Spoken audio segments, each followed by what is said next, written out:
क्या तुम्हारे साथ भी ऐसा होता है? रात को सोने से पहले तुम सोचते हो, कल से सब बदल दूंगा, सुबह जल्दी उठूंगा, काम समय पर करूंगा, खुद पर ध्यान दूंगा। और फिर अगली सुबह अलार्म बंद होता है, दिन वैसे ही निकल जाता है, काम टलते रहते हैं और शाम होते होते वही पुराना खालीपन, वही हल्का सा अपराध बोध कि फिर कुछ नहीं बदला। ये आलस्य नहीं है, ये कमजोरी भी नहीं है, ये बस वो थकान है जो मन ने धीरे धीरे इकट्ठा कर ली है, उम्मीदों से, दबाव से और खुद से लड़ते रहने से। हम में से ज्यादातर लोग प्रेरणा की कमी से नहीं जूझ रहे, हम उलझे हुए हैं, बहुत ज्यादा सोच में, बहुत सारी आवाजों में और बहुत सारी अपेक्षाओं में। इस वीडियो में हम किसी जादुई आदत या 5 आसान नियमों की बात नहीं करेंगे। हम उस जगह को समझने की कोशिश करेंगे जहां से हमारी सारी टालमटोल, हमारी सारी उलझन और हमारा सारा डर शुरू होता है। अगर तुम सच में जानना चाहते हो कि हर बार शुरुआत करने की ताकत बीच में ही क्यों खत्म हो जाती है, तो शायद ये बातचीत तुम्हारे लिए है। अध्याय 1। एक समय की बात नहीं है, ये लगभग हर दिन की बात है। सुबह आंख खुलती है, मन पहले ही थका हुआ होता है, शरीर बिस्तर पर है, लेकिन दिमाग बीते कल और आने वाले कल के बीच कहीं अटका होता है। हम खुद से कहते हैं, आज कुछ अलग करेंगे, आज खुद को संभालेंगे, लेकिन दिन चुपचाप पुराने रास्ते पर चल देता है। ये कहानी किसी एक इंसान की नहीं है, ये हम सबकी कहानी है। हम सोचते हैं कि समस्या बाहर है, काम ज्यादा है, जिम्मेदारियां ज्यादा है, लोग समझते नहीं हैं। लेकिन अगर थोड़ी ईमानदारी से देखें तो संघर्ष कहीं और है। अध्याय की शुरुआत यहीं से होती है, अपने आप को देखने से। अक्सर हम अपने मन को समझने की कोशिश नहीं करते, हम उसे सुधारना चाहते हैं, काबू में करना चाहते हैं, बदलना चाहते हैं, लेकिन बिना समझे बदलाव कैसे संभव है? मन क्या है? मन केवल विचारों का ढेर नहीं है, मन हमारी यादों का संग्रह है, डर का संग्रह है, सफलता और असफलता का संग्रह है। जब हम कहते हैं कि हम थक गए हैं, तो अक्सर शरीर नहीं, मन थका होता है। मन लगातार तुलना करता है, दूसरों से, अपने ही आदर्श से, अपने अतीत से। यहीं से असंतोष पैदा होता है। हम बेहतर बनना चाहते हैं, लेकिन बेहतर बनने की ये दौड़ हमें वर्तमान से दूर ले जाती है। हम भविष्य के लिए जीते हैं, जब ये हो जाएगा तब खुश होंगे, जब वो मिल जाएगा तब शांति मिलेगी, लेकिन ये तब कभी आता नहीं। इस अध्याय में एक बहुत सरल लेकिन गहरी बात सामने आती है। जब तक हम अपने मन की चाल को नहीं देखते, तब तक हम उसके गुलाम बने रहते हैं। देखना मतलब जज करना नहीं, देखना मतलब बदलने की कोशिश नहीं, देखना मतलब बस जागरूक होना। जैसे कोई नदी बह रही हो और आप किनारे खड़े होकर उसे देख रहे हो। जब आप अपने विचारों को ऐसे देखते हैं, तो पहली बार एक दूरी बनती है। यही दूरी आजादी की शुरुआत है। ये अध्याय कोई समाधान नहीं देता, ये सिर्फ एक दरवाजा खोलता है। ये कहता है, रुक जाओ, भागना बंद करो, खुद को सुधारने की जल्दी मत करो, पहले खुद को जानो। क्योंकि जब तक जड़ समझ में नहीं आती, तब तक पत्ते बदलने से कुछ नहीं बदलता। अब अगला अध्याय वहीं से शुरू होगा, जहां ये सवाल पैदा होता है, क्या तुम सच में खुद को बिना डर और बिना बहाने के देखने के लिए तैयार हो? अध्याय 2। पहले अध्याय में हमने रुकना सीखा, भागते मन को थोड़ा ठहर कर देखने की बात की। अब ये अध्याय उसी ठहराव को गहराई देता है। यहां से असली यात्रा शुरू होती है। जब इंसान पहली बार खुद को देखना शुरू करता है, तो उसे एक अजीब सा डर महसूस होता है, क्योंकि अब दोष देने के लिए कोई बाहर नहीं होता। अब सवाल काम का नहीं रहता, समाज का नहीं रहता, परिस्थिति का नहीं रहता। सवाल केवल एक होता है, मेरे भीतर क्या चल रहा है? हम में से अधिकतर लोग अपने भीतर झांकने से डरते हैं, क्योंकि वहां बहुत कुछ अधूरा है। दबी हुई इच्छाएं हैं, पुराने घाव हैं, असफलताओं की यादें हैं। मन कहता है, इसे मत छुओ, आगे बढ़ो, व्यस्त रहो। लेकिन ये अध्याय कहता है, अगर तुम सच में स्वतंत्र होना चाहते हो तो तुम्हें भीतर उतरना ही होगा। अब यहां एक बहुत महत्वपूर्ण बात समझनी है। स्वयं को देखना आत्मविश्लेषण नहीं है। आत्मविश्लेषण में हम खुद को सुधारने लगते हैं, गलत सही अच्छा बुरा तय करने लगते हैं। लेकिन यहां देखने का अर्थ है जैसा है वैसा देखना। जब क्रोध आए तो ये मत कहो मुझे क्रोध नहीं आना चाहिए। बस देखो कि क्रोध कैसे उठता है, शरीर में क्या होता है, मन क्या कहता है। जब ईर्ष्या आए तो उसे ढकने की कोशिश मत करो।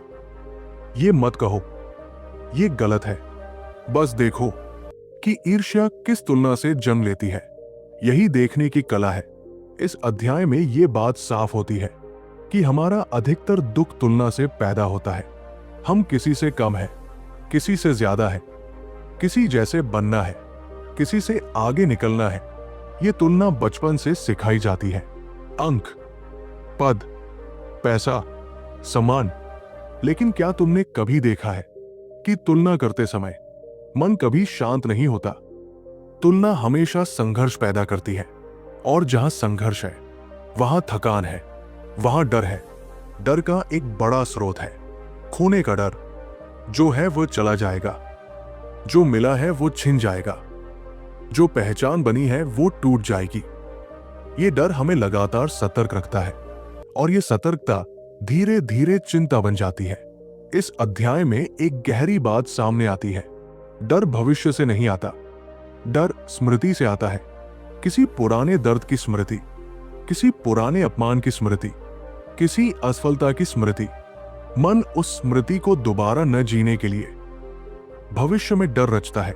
लेकिन जब तुम डर को ऐसे देखते हो तो एक नई समझ पैदा होती है। डर कोई दुश्मन नहीं, डर एक संकेत है। यह संकेत देता है कि मन समय में फंसा हुआ है।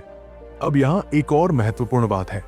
अधिकतर लोग सोचते हैं समय के साथ सब ठीक हो जाएगा, लेकिन यह अध्याय कहता है समय मन की समस्या नहीं सुलझाता, समय केवल उसे टालता है। अगर कोई आदत आज गलत है तो वो कल भी गलत ही रहेगी। अगर उसे समझा नहीं गया, समझ तुरंत होती है या नहीं होती। यहीं पर यह अध्याय बहुत सी आत्म सहायता की धारणाओं से अलग खड़ा होता है। यह सुधार की बात नहीं करता, यह अभ्यास की बात नहीं करता, यह केवल जागरूकता की बात करता है। जब तुम पूरी तरह जागरूक होते हो तो परिवर्तन अपने आप होता है। जैसे अंधेरे में रोशनी आते ही अंधेरा भागता नहीं, बस समाप्त हो जाता है। इस अध्याय में संबंधों की भी बात आती है। हम सोचते हैं हम किसी से प्रेम करते हैं, लेकिन अगर ध्यान से देखें तो हम उससे सुरक्षा चाहते हैं, साथ चाहते हैं, समर्थन चाहते हैं। जहां चाहे वहां भय छिपा है। डर कि वो चला गया तो क्या होगा। इस डर से रिश्ता बोझ बन जाता है। ये अध्याय पूछता है क्या प्रेम बिना डर के संभव है? और ये सवाल आसान नहीं है, क्योंकि इसका उत्तर विचार से नहीं देखने से मिलता है। जब तुम किसी को बिना अपेक्षा देखते हो तभी प्रेम की झलक मिलती है। ये अध्याय धीरे धीरे ये साफ करता है कि स्वतंत्रता किसी लक्ष्य का नाम नहीं, ये एक अवस्था है जब मन अपने ही बनाए जाल को देख लेता है। और अब इस अध्याय के अंत में एक बहुत ही जरूरी सवाल उठता है। अगर मन ही समस्या है और मन ही समाधान खोज रहा है, तो क्या मन स्वयं को समझ सकता है या फिर किसी और तरह की दृष्टि की आवश्यकता है? यहीं से अगला अध्याय शुरू होता है, जहां यह सवाल और भी गहरा हो जाता है। अध्याय 3। इस अध्याय में हम उस जगह पहुंचते हैं जहां मन को समझने की बात केवल विचार नहीं रहती, बल्कि अनुभव बनने लगती है। अब तक हमने मन की आदतों को देखा, डर, तुलना, पहचान और निरंतर चलती सोच। लेकिन अब एक नया प्रश्न सामने आता है, क्या मन कभी वास्तव में शांत हो सकता है? अधिकतर लोग जब शांति की बात करते हैं तो वे किसी स्थिति की कल्पना करते हैं जहां कोई समस्या न हो, कोई तनाव न हो, कोई डर न हो। लेकिन यह अध्याय कहता है कि शांति कोई स्थिति नहीं, शांति मन की समझ का परिणाम है। मन क्यों अशांत रहता है? क्योंकि वो हमेशा किसी न किसी दिशा में भाग रहा होता है, या तो अतीत की ओर जहां स्मृतियां हैं, या भविष्य की ओर जहां आशाएं और भय है। वर्तमान में मन बहुत कम रहता है। जब भी मन वर्तमान में आता है तो वो तुरंत उसे नाम दे देता है। ये अच्छा है, ये बुरा है, ये सही है, ये गलत है, और इसी नाम देने से वो फिर समय में चला जाता है। इस अध्याय में ये साफ किया जाता है कि मन की अशांति का कारण बाहरी परिस्थितियां नहीं है। वही परिस्थितियां किसी को परेशान करती है और किसी को नहीं। तो फर्क कहां है? फर्क देखने के तरीके में है। जब कोई कठिन परिस्थिति आती है तो मन तुरंत प्रतिक्रिया करता है। यह प्रतिक्रिया स्मृति से आती है।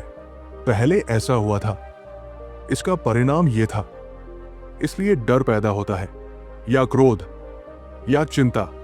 लेकिन अगर उस क्षण मन केवल देखे तो प्रतिक्रिया नहीं बनती। यह देखना बहुत सूक्ष्म है, क्योंकि हम देखने के आदी नहीं हैं, हम प्रतिक्रिया के आदी हैं। इस अध्याय में एक गहरी बात कही जाती है। मन स्वयं समस्या नहीं है, समस्या है मन का अपने बारे में भ्रम। हम सोचते हैं कि हम मन से अलग हैं। हम कहते हैं, मेरा मन परेशान है, मेरा मन भटक रहा है। लेकिन ये अध्याय कहता है, ये विभाजन ही भ्रम है। जो देखने वाला है वही मन है।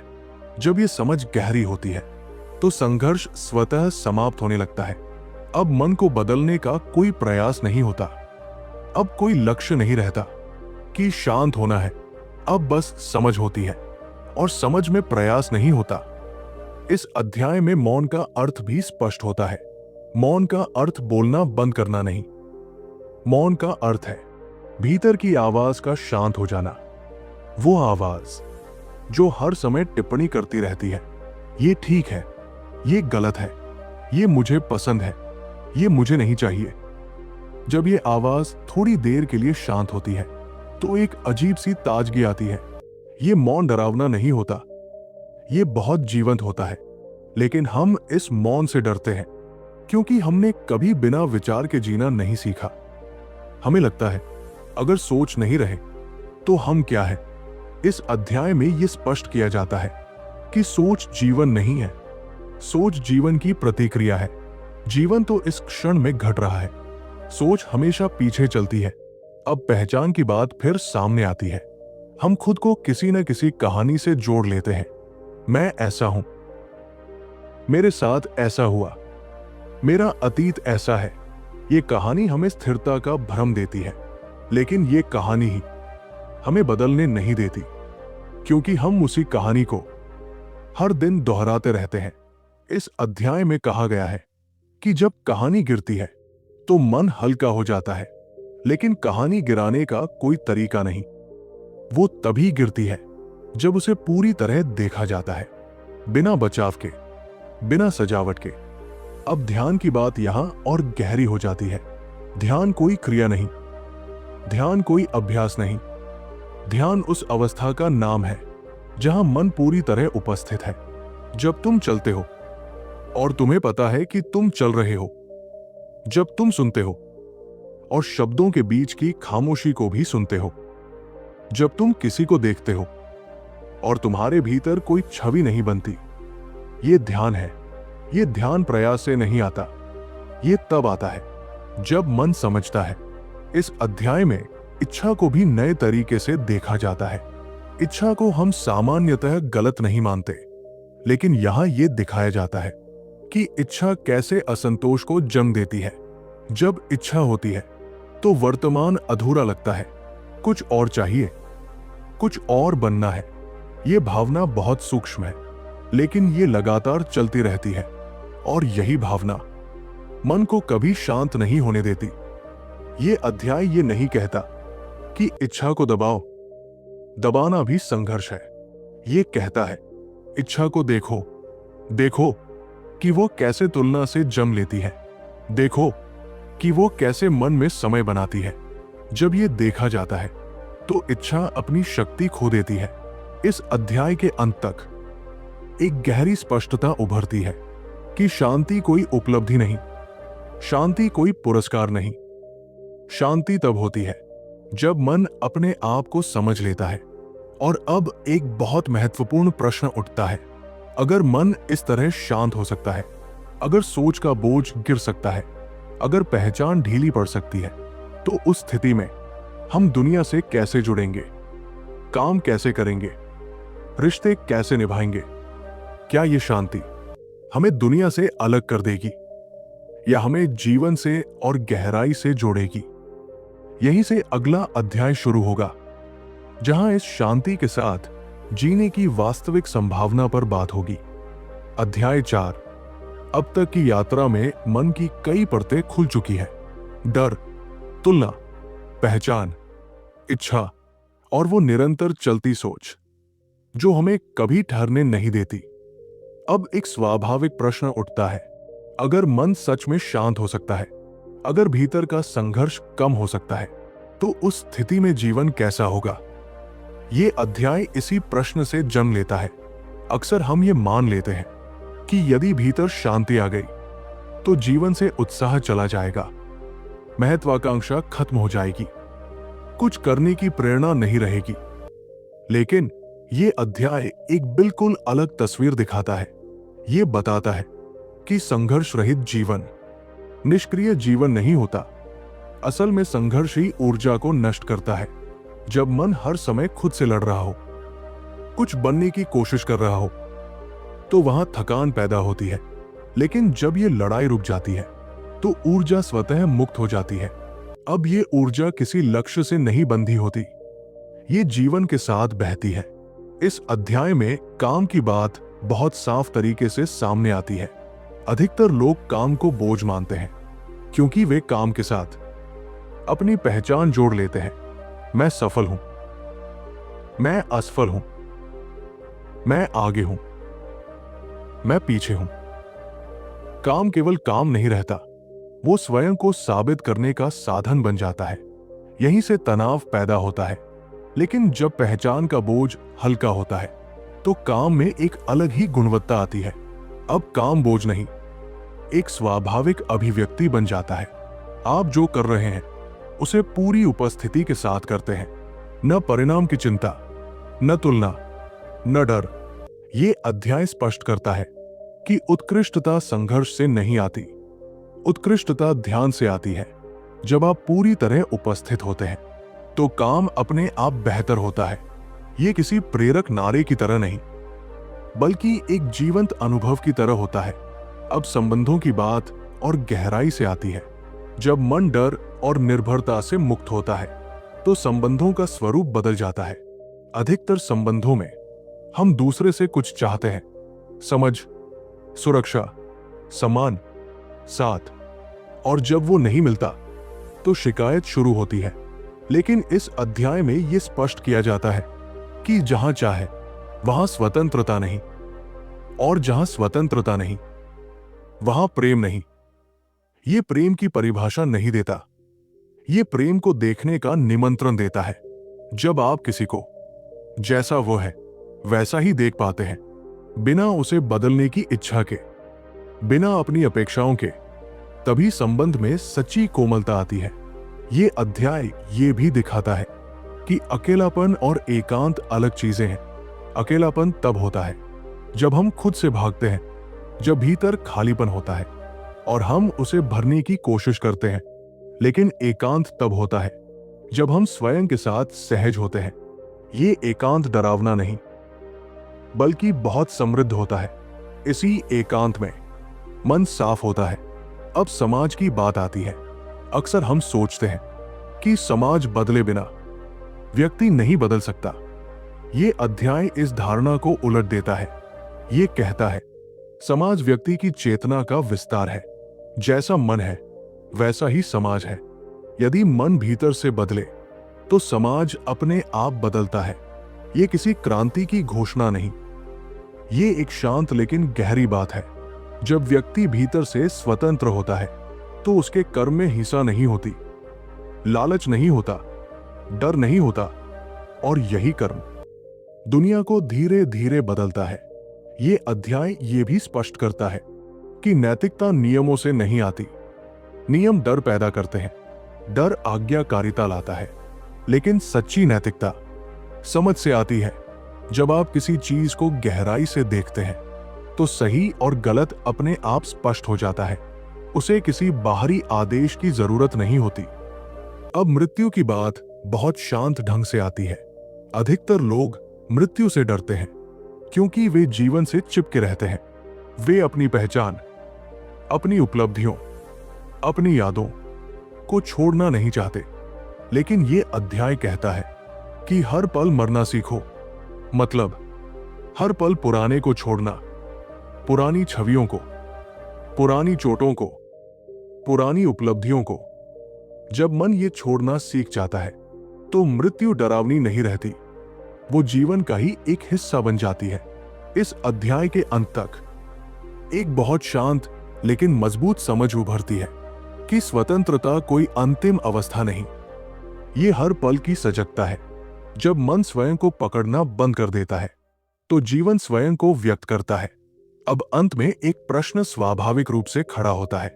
अगर इस तरह का जीवन संभव है, जहां मन हल्का है, जहां संबंध स्वतंत्र है, जहां काम बोझ नहीं और जहां मृत्यु का डर नहीं, तो क्या हम सच में इस स्वतंत्रता के साथ जीने के लिए तैयार हैं? या हम अभी भी अपने परिचित संघर्षों को पकड़े रखना चाहते हैं? यहीं से अगला अध्याय शुरू होगा, जहां यह देखा जाएगा कि क्या यह स्वतंत्रता केवल समझ तक सीमित है या इसे हर दिन के जीवन में जिया जा सकता है। अध्याय 5। अब हम उस बिंदु पर पहुंचते हैं जहां समझ केवल सुनने या पढ़ने की चीज नहीं रह जाती। अब सवाल यह नहीं रहता कि सत्य क्या है, सवाल यह बन जाता है क्या इसे जिया जा सकता है। अब तक हमने मन की पूरी संरचना को देखा, डर, इच्छा, तुलना, पहचान और वो निरंतर बनने की प्रक्रिया जो हमें हमेशा किसी भविष्य की ओर धकेलती रहती है। अब ये अध्याय पूछता है, अगर ये सब समझ में आ चुका है तो रोजमर्रा के जीवन में इसका अर्थ क्या है? क्या ये समझ केवल कुछ शांत क्षणों तक सीमित रहेगी या ये हमारी पूरी जिंदगी को छू सकती है? सबसे पहले ये स्पष्ट किया जाता है कि स्वतंत्रता कोई आदर्श जीवन शैली नहीं, ये कोई नया व्यक्तित्व नहीं, ये कोई विशेष व्यवहार नहीं। स्वतंत्रता का अर्थ है हर क्षण में बंधन को देख पाना। बंधन किसी बाहरी चीज से नहीं, बंधन मन की आदतों से बनता है। जब तुम सुबह उठते हो और वही पुराना विचार आता है, आज भी वही दिन है, तो ये बंधन है। जब किसी इंसान को देखकर तुरंत पुरानी छवि सक्रिय हो जाती है, तो ये बंधन है। जब काम करते समय मन परिणाम में उलझ जाता है, तो ये बंधन है। ये अध्याय कहता है बंधन को तोड़ने की जरूरत नहीं, बंधन को समझने की जरूरत है। समझ अपने आप मुक्त करती है। अब यहां एक बहुत महत्वपूर्ण बात आती है। अधिकतर लोग सोचते हैं कि समझ के बाद मन हमेशा शांत रहेगा, लेकिन ये अपेक्षा भी बंधन बन जाती है। ये अध्याय बहुत स्पष्ट है। मनुष्य होना मतलब संवेदनशील होना। दुख आएगा, क्रोध आएगा, असुरक्षा आएगी, लेकिन फर्क यह होगा कि अब मन उनसे भागेगा नहीं। अब दुख को दबाया नहीं जाएगा, अब क्रोध को सही या गलत नहीं ठहराया जाएगा, अब बस देखा जाएगा। और ये देखना मन को हल्का करता है। ये अध्याय रोजमर्रा की जिंदगी की बात करता है। जब तुम किसी से बात कर रहे हो तो क्या तुम सच में सुन रहे हो या मन जवाब तैयार कर रहा है? जब तुम काम कर रहे हो तो क्या तुम पूरे हो या मन कहीं और भटक रहा है? जब तुम अकेले हो तो क्या तुम स्वयं के साथ सहज हो या किसी न किसी व्यस्तता की तलाश में हो? यहीं पर स्वतंत्रता और जिम्मेदारी साथ आती है। स्वतंत्रता का अर्थ मनमानी नहीं, स्वतंत्रता का अर्थ जागरूक जिम्मेदारी है। जब तुम सजग होते हो तो तुम्हारे कर्म में हिंसा नहीं होती, लापरवाही नहीं होती। तुम जानते हो कि हर कर्म का प्रभाव होता है। ये अध्याय ये भी स्पष्ट करता है कि स्वतंत्र मन कभी क्रूर नहीं हो सकता। क्रूरता डर से आती है, लालच से आती है, असुरक्षा से आती है। जहां ये सब देखा जा चुका है वहां क्रूरता टिक नहीं पाती। अब ध्यान की बात अंतिम रूप से स्पष्ट होती है।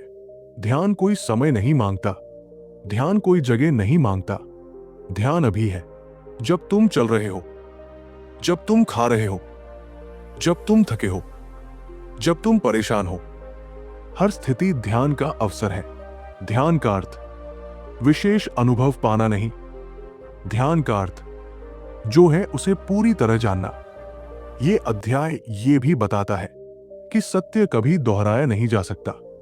जो आज समझ में आया वो कल की स्मृति बन जाएगा, और स्मृति से जीना फिर से बंधन बन जाएगा। इसलिए स्वतंत्रता हर पल नई होती है। ये बहुत चुनौतीपूर्ण है, क्योंकि मन सुरक्षा चाहता है। मन कहता है कम से कम ये तो तय हो कि मैं सही रास्ते पर हूं। लेकिन ये अध्याय कहता है जहां रास्ता तय है वहां खोज समाप्त हो जाती है। सत्य खोज नहीं है, सत्य देखना है। अब मृत्यु की बात अंतिम रूप से सामने आती है। यदि तुम हर दिन अपने अतीत को छोड़ना सीखते हो तो मृत्यु कोई अचानक घटना नहीं रहती, वो जीवन का ही विस्तार बन जाती है। जो व्यक्ति जीते जी छोड़ना सीख गया वो मरने से नहीं डरता। ये अध्याय जीवन को बहुत सरल बना देता है। कोई आदर्श नहीं, कोई लक्ष्य नहीं, कोई बनने की दौड़ नहीं, बस एक सीधा जीवन जहां हर पल मन स्वयं को देख रहा है, जहां कोई गुरु नहीं, कोई अनुयायी नहीं, सिर्फ एक जागरूक इंसान। और अब इस पुस्तक की यात्रा यही पूरी नहीं होती, असल में यहीं से शुरू होती है। क्योंकि ये अध्याय कोई निष्कर्ष नहीं देता, ये एक खुला निमंत्रण देता है। अब सवाल ये नहीं है कि लेखक क्या कहता है, अब सवाल ये है क्या तुम अपने रोजमर्रा के जीवन में एक भी पल ऐसा देख सकते हो जहां मन बिना डर, बिना तुलना, बिना पहचान के बस पूरी तरह उपस्थित हो। अगर ऐसा एक पल भी संभव है तो वही पल पूरी जिंदगी को बदलने के लिए काफी है।